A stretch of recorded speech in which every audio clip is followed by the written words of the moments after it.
Greetings, students, and welcome to this brief lesson on Shinto, the Shinto religion. I am Dr. Michael McGowan, so let's get started. Here is the big picture of Shinto. One could say that it's a loosely organized native Japanese religion, and on the right there you can see kind of a silhouette of the map of Japan.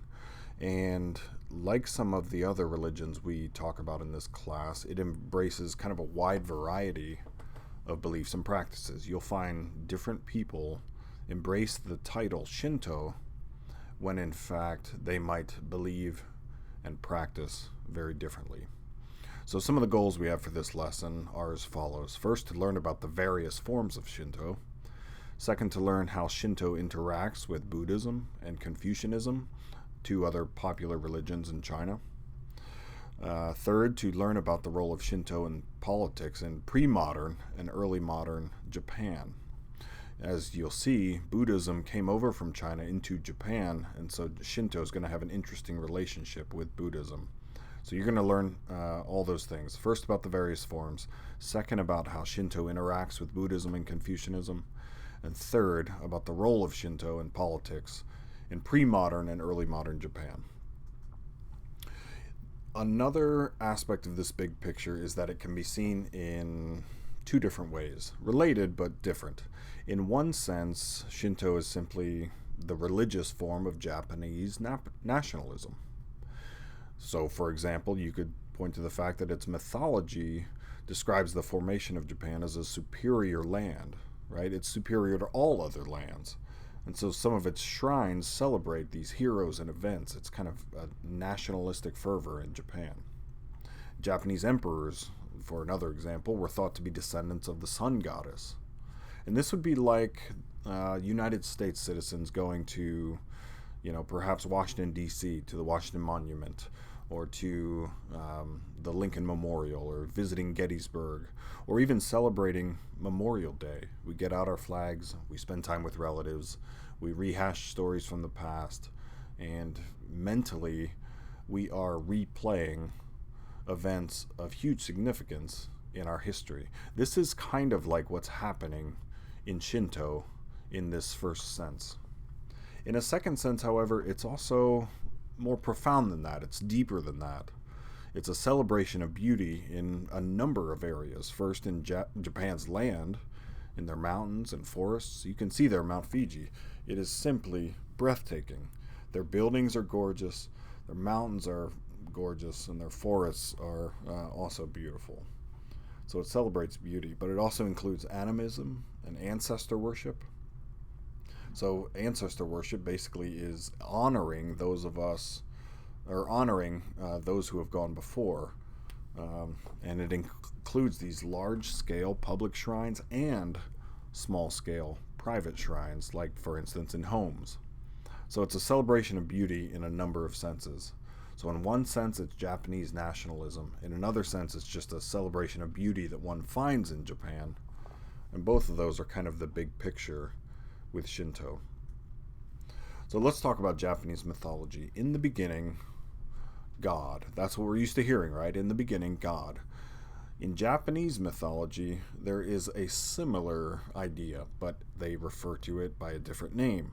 In the beginning, the kami. And you can define these, typically they're defined as gods. And this is similar to kind of this force in objects that promotes wonder or awe, right? And so, maybe the best way to refer to the kami is this, that it refers both to deities of heaven and earth and to spirits that are in humans or animals or nature or oceans or even Japan's beautiful mountains. And the source for understanding what the kami or kami, depending on who you are and where you're from, the source for understanding this word that's normally translated as gods is the Kojiki, which translates as Chronicles of Ancient Events. We'll talk more about that when we talk about Shinto scriptures. All right, let's talk legend or history. Prior to 300 of the Common Era, Japan didn't have written records. It wasn't really well recognized. In 300, that started to change. They began keeping records, and it became recognized as its own thing. But before that, it's not entirely easy to say what Japanese religion was like. What we can say with a relative degree of certainty is that it had limitless gods, it had spirits, it had this ancestor worship, and it also had animism. And shrines were erected to specific gods. So, for instance, the picture on the right there, you can see that is the gate to a shrine, which we'll talk about that more when we get to Shinto symbols. But then there was Chinese influence. So in the 4th century of the Common Area, trading started ramping up, and trade merchants brought Chinese culture to Japan. And at that time, Japan was influenced by Buddhism, Confucianism, and Taoism. So, for instance, Japan adopted the Chinese written language at that time. Japan adopted Confucian ethics, and they also adopted this sense of filial piety, an example of which is ancestor worship. So the Chinese culture influenced Japan from the 4th century onwards. In 522, the emperor got concerned. Right, someone brought the emperor an image of the Buddha and some writings of Buddhist scriptures, and he became concerned after his advisors said, "Look, these foreign gods, the Buddha and the Buddhist scriptures, the foreign gods are going to awaken the anger of our gods." And so a plague broke out in Japan. This is the story. It's legend or history, depending on how you choose to look at it. But a plague broke out in Japan, and so the emperor decided, okay, that's it. This is the reason this has happened, so I need to take action. He destroyed the images, destroyed the Buddhist scriptures, and then it is said that the plague ended. And it worked for a while, but then Buddhists kept coming into Japan, and so there were a few ways to respond to this, 4 in particular. One response, when Buddhism kept coming into Japan, was to distinguish Shinto and the Kami no Michi, which we'll talk about here in a second, from Buddhism. And this is probably when Shinto began to understand itself as its own religion, when it began to distinguish itself from Buddhism. That's probably when it began to think of itself as a distinct religion. Another response was to recognize Buddhist leaders as manifestations or revelations of the gods to their own people.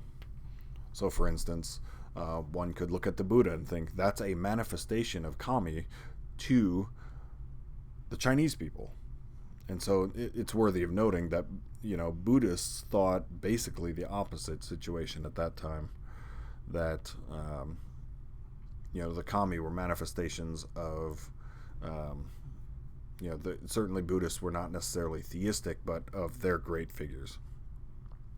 A third response to Buddhism that kept infiltrating Japan from China would become known as two-aspect Shinto. So this is kind of a blurred line between Shinto and Buddhism, and between the 6th and 9th centuries, the theory was that the day-to-day life was governed by Shinto practices and Shinto beliefs, and the afterlife was in the hands of Buddhism. And then finally, a fourth response to Buddhism is just a Japanese form of Buddhism. As you'll recall from our lecture on Buddhism, the Mahayana tradition and the Buddhist tradition is very flexible. So Japan is said to have developed the Pure Land and Zen versions of Buddhism, that those took root and kind of flourished in Japan. So that is that's a smattering of ways they could have responded to Buddhism, and in fact did respond to Buddhism as it gradually came from China to Japan. All right, now we're still in the legend and history. Let's talk about the resurgence of Shinto. Yes, Shinto and Buddhism meshed, they lived side by side, but then from 1600 till about 1867, the Tokugawa regime thought that they wanted to return Japan to its pre-related days. And by that I just mean to the time in which it was isolated from other areas, other people, other cultures. So that was the idea: isolate Japan from outside influences and restore Shinto to what it originally was. So it tried only to draw on its native resources. The world moved on, and the industrial age happened and trade continued, so Japan, despite the Tokugawa regime, was forced to open its borders to others. And open borders kind of helped Japan see Shinto as one religion of many. So here's a brief excursus into the samurai. It seems like with every religious tradition, there is something that is found in popular culture that owes itself to that religion, but very few people recognize it as having its origin in that faith. So here's a brief explanation of the samurai. It is not all that contested that Confucianism impacted the way Japanese people conducted themselves. And so during that Tokugawa regime that I just mentioned, the samurai were feudal knights arranged in a hierarchy. And they had a very, very strict code of conduct. So, for instance, a samurai was bound to be loyal to his or her master, mostly his master. They had to have great courage. They had to be honorable men. They had to be polite and gentlemanly. And part of being gentlemanly was accepting a gentleman's death. So we've all heard of harakiri, which is basically the belly slitting. They would take a long knife and slit the belly from one end to the other, and a person's insides would spill out. That was considered an honorable, a gentleman's death. Other ways to die with honor are self-throat slitting. One could slit one's own throat, or to be beheaded by another. To die on one's own terms. That was considered honorable. So this is a brief excursus about the samurai. So let's talk now about the three forms of Shinto one might find.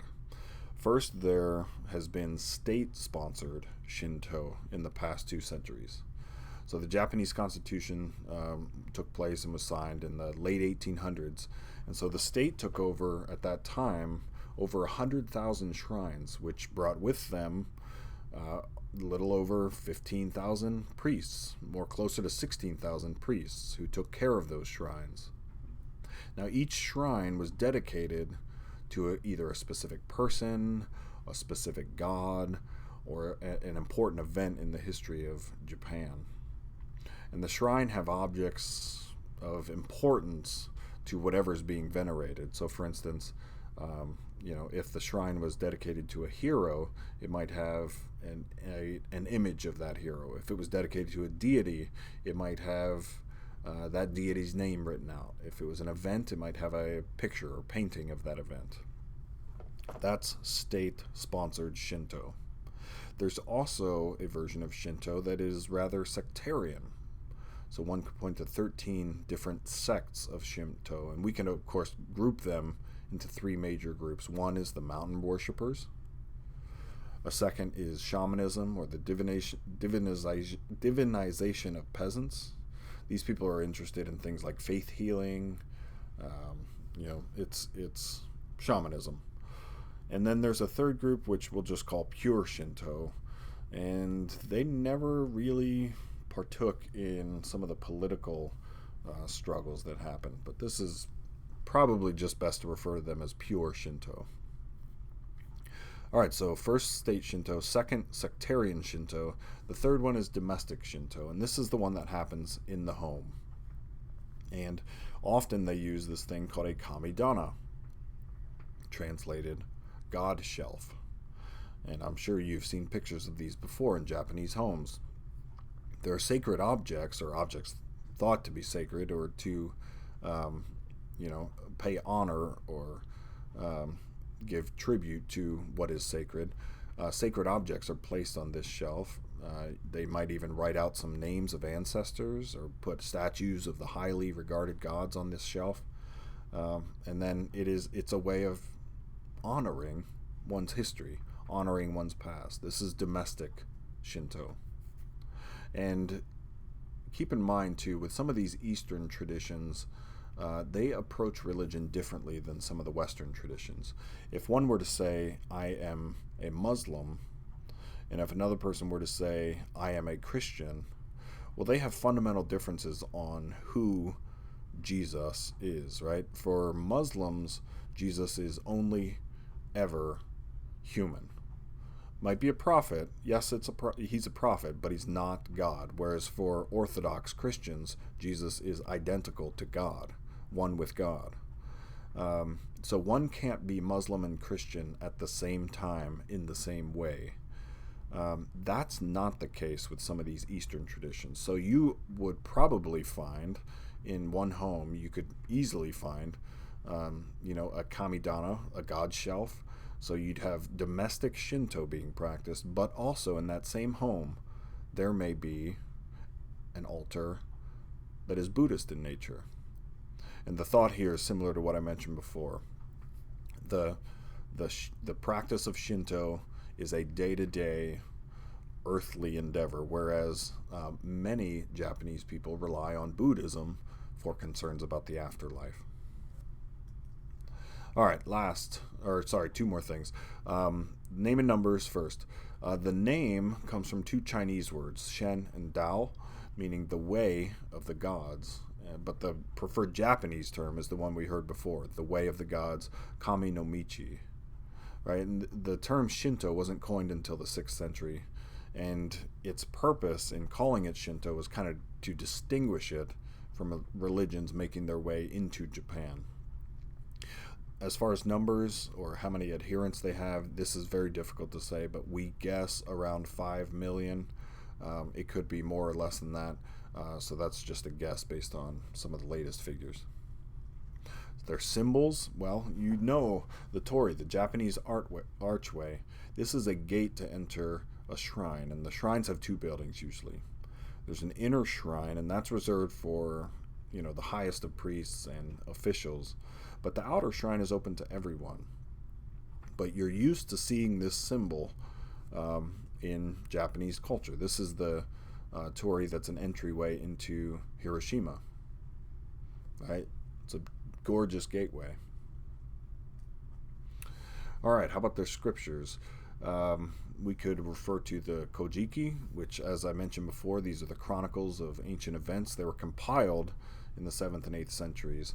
And the story is when Buddhism became more and more influential in Japan, certain Japanese leaders felt the need to remember their heritage. And so they start to write down these things they wanted to remember, like the birth of Kami, the solidification of the land and the divine marriage, and the conflict between Amaterasu and the storm god Susa no O. And Amaterasu is seen as the greatest of the kami, I guess you could say that, or the kami. All right, last we'll close by talking about their festivals and then how it's practiced today. Shogatsu, this is the Japanese New Year, most widely celebrated holiday, and it's celebrated from January 1st to the 6th.